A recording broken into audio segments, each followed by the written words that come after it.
بسم اللہ الرحمن الرحیم الحمد للہ وکفی وسلام علی عبادہ الذین اصطفی اما بعد۔ حاضرین اور حاضرین، یہ درس نمبر 1230 ہے اور آج سورہ طٰہٰ کی 5 آیتوں کی تلاوت اور تشریح کی جائے گی۔ آیت نمبر 9 تا 13، 9 to 13۔ چلیے سب سے پہلے ان 5 آیتوں کی تلاوت کرتے ہیں، لفظی ترجمے اور ترجمے کے بعد تشریح کرتے ہیں۔ اعوذ باللہ من الشیطان الرجیم، بسم اللہ الرحمن الرحیم۔ وَهَلْ أَتَاكَ حَدِيثُ مُوسَى إِذْ رَأَى نَارًا فَقَالَ لِأَهْلِهِمْ كُثُوا إِنِّي آنَسْتُ نَارًا لَعَلِّي آتِيكُم مِّنْهَا بِقَبَسٍ أَوْ أَجِدُ عَلَى النَّارِ هُدًى فَلَمَّا أَتَاهَا نُودِيَ يَا مُوسَى إِنِّي أَنَا رَبُّكَ فَاخْلَعْ نَعْلَيْكَ إِنَّكَ بِالْوَادِ الْمُقَدَّسِ طُوًى وَأَنَا اخْتَرْتُكَ فَاسْتَمِعْ لِمَا يُوحَىٰ صدق اللہ العظیم۔ لفظی ترجمہ یوں ہے، وَهَلْ اور کیا، اتاکا آئی ہے آپ کے پاس، حدیث موسیٰ موسیٰ کی بات، اذ رآ نارن جب موسیٰ نے دیکھی آگ، فقالا تو کہا، لأہلہ اپنے گھر والوں سے، امکثوا تم ٹھہرو، انی بلا شبہ میں نے، آنستو نارا آگ دیکھی ہے، لعلی تاکہ میں، آتیکم لے آؤں تمہارے پاس، منہا اس آگ میں سے، بقبسن کوئی انگارہ شعلہ، او اجدو یا میں پاؤں، علی الناری آگ کے پاس، ہدن کوئی راستہ بتلانے والا۔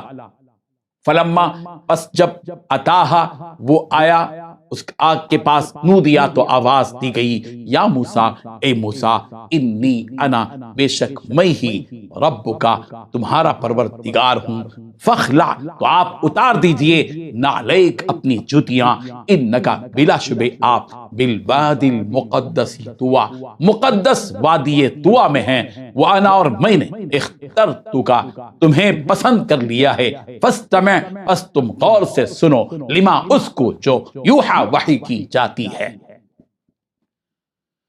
ترجمہ یوں ہے، اے پیغمبر، کیا تم تک موسیٰ کا واقعہ پہنچا ہے؟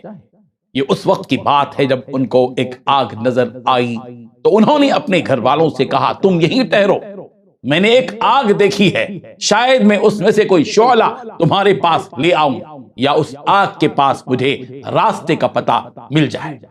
چنانچہ جب وہ آگ کے پاس پہنچے تو انہیں آواز دی گئی کہ اے موسیٰ، یقین سے جان لو کہ میں تمہارا رب ہوں، اب تم اپنے جوتے اتار دو، تم اس وقت طویٰ کی مقدس وادی میں ہو اور میں نے تمہیں نبوت کے لیے منتخب کر لیا ہے، لہذا جو بات وحی کے ذریعے کہی جا رہی ہے اسے غور سے سنو۔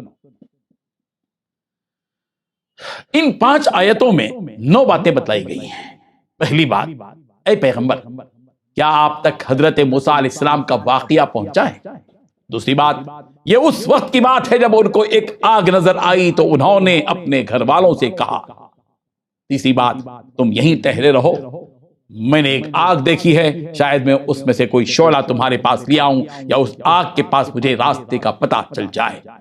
چوتھی بات، چنانچہ جب حضرت موسیٰ علیہ السلام آگ کے پاس پہنچے تو انہیں آواز دی گئی۔ پانچویں بات، اے موسیٰ، یقین سے جان لو کہ میں ہی تمہارا پروردگار ہوں۔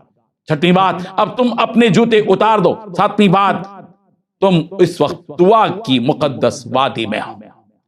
آٹھویں بات، میں نے تمہیں نبوت کے لیے منتخب کیا ہے۔ نویں بات، لہذا جو بات وحی کے ذریعے کہی جا رہی ہے اسے غور سے سنو۔ بزرگان محترم، اللہ تبارک و تعالیٰ نے جب یہ ارادہ کیا کہ رسول رحمت صلی اللہ علیہ وسلم کو حضرت موسیٰ علیہ السلام کا وہ واقعہ سنائیں جو پاک میدان یعنی طویٰ میں پیش آیا تھا، تو ایک سوالیہ انداز میں اس واقعے کا اللہ تبارک و تعالیٰ نے آغاز کیا، هل اتاک حدیث موسیٰ، کیا آپ کے پاس اے پیغمبر موسیٰ کا واقعہ آیا ہے، جس واقعے میں توحید و نبوت سے متعلق اہم معلومات ہیں۔ واقعہ یہ ہوا کہ جب حضرت موسیٰ علیہ السلام اپنی اہلیہ کے ساتھ مدین سے نکلے، رات کا وقت تھا، کڑاکے کی سردی تھی، رات کی تاریکی کی وجہ سے راستہ بھی بھول چکے تھے۔ اتنے میں حضرت موسیٰ علیہ السلام نے دور سے ایک آگ دیکھی، وہ آگ نہیں تھی بلکہ وہ نور تھا۔ بس اس نور بس اس نور کی شکل آگ کی سی تھی۔ حضرت موسیٰ علیہ السلام نے اپنے گھر والوں سے کہا کہ تم یہاں ٹھہرے رہو، میرے پیچھے پیچھے مت آؤ، میں نے ایک آگ دیکھی ہے، میں وہاں جا کر دیکھتا ہوں، شاید میں وہاں سے تمہارے پاس لکڑی وغیرہ میں لگا کر آگ کا شعلہ لے آؤں تاکہ سردی کا علاج ہو، یا یہ کہ وہاں راستہ بتانے والا کوئی آدمی مل جائے۔ یہ کہہ کر حضرت موسیٰ علیہ السلام آگے بڑھے۔ جب آگ کے پاس پہنچے تو ان کو اللہ تبارک و تعالیٰ کی طرف سے آواز دی گئی کہ اے موسیٰ، میں ہی تمہارا پروردگار ہوں، تو بس تم اپنی جوتیاں اتار ڈالو۔ آگ لینے کو گئے، پیغمبری مل گئی۔ حضرت موسیٰ علیہ السلام کو یہ خوشخبری بھیجی گئی کہ تم ایک پاک میدان میں یعنی طوا میں ہو، اور میں نے تم کو نبی بنانے کے لیے منتخب کر لیا ہے، بس جو کچھ وحی کی جا رہی ہے اس کو غور سے سنو۔ ان آیات میں حضرت موسیٰ علیہ السلام کو کوہ طور پر بلا کر نبوت دیے جانے کا تذکرہ موجود ہے۔ یہاں چند باتیں ذہن میں رہیں۔ پہلی بات یہ کہ حضرت موسیٰ علیہ السلام 10 سال مدین میں حضرت شعیب علیہ السلام کے ہاں گزار کر اپنی اہلیہ کے ساتھ اس ارادے سے نکلے تھے کہ مصر جا کر اپنی ماں اور بہن سے ملاقات کریں۔ راستے میں چونکہ ملک شام کے بادشاہوں سے خطرہ تھا، اس لیے عام راستہ چھوڑ کر حضرت موسیٰ علیہ السلام نے غیر معروف راستہ اختیار کیا تھا، اس لیے اصل راستے سے ہٹ کر طور پہاڑی کی مغربی اور داہنی سمت میں جا نکلے۔ اس وقت وہ آگ نظر آئی، در حقیقت وہ آگ نہیں بلکہ نور تھا، اللہ تعالیٰ کی تجلی تھی۔ روح المعانی میں مسند احمد کے حوالے سے روایت ہے کہ حضرت موسیٰ علیہ السلام کو جب یا موسیٰ کے الفاظ سے آواز دی گئی تو انہوں نے لبیک کہہ کر جواب دیا اور عرض کیا کہ میں آواز سن رہا ہوں مگر آواز دینے والے کی جگہ معلوم نہیں، آپ کہاں ہیں؟ جواب آیا کہ میں تیرے پاس، تیرے اوپر، تیرے پیچھے اور تیرے ساتھ ہوں۔ حضرت موسیٰ علیہ السلام نے پوچھا میں یہ کلام خود آپ کو کا سن رہا ہوں یا آپ کے بھیجے ہوئے کسی فرشتے کی یہ آواز ہے؟ تو جواب آیا کہ میں خود ہی آپ سے کلام کر رہا ہوں۔ یہی وجہ ہے کہ حضرت موسیٰ علیہ السلام کو کلیم اللہ کا خطاب دیا گیا، یعنی اللہ سے بات کرنے والے پیغمبر۔ حضرت موسیٰ علیہ السلام کو جوتے اتارنے کا حکم اس لیے دیا گیا کہ یہ مقام ادب ہے، اور ادب کا تقاضا یہ ہے کہ جوتے اتار کر ننگے پاؤں ہو جائیں۔ جوتے اتارنے کا حکم غالباً اس لیے بھی دیا گیا ہو کہ حضرت موسیٰ علیہ السلام کے قدم مبارک وادی کی مٹی سے لگ کر اس کی برکت حاصل کرے۔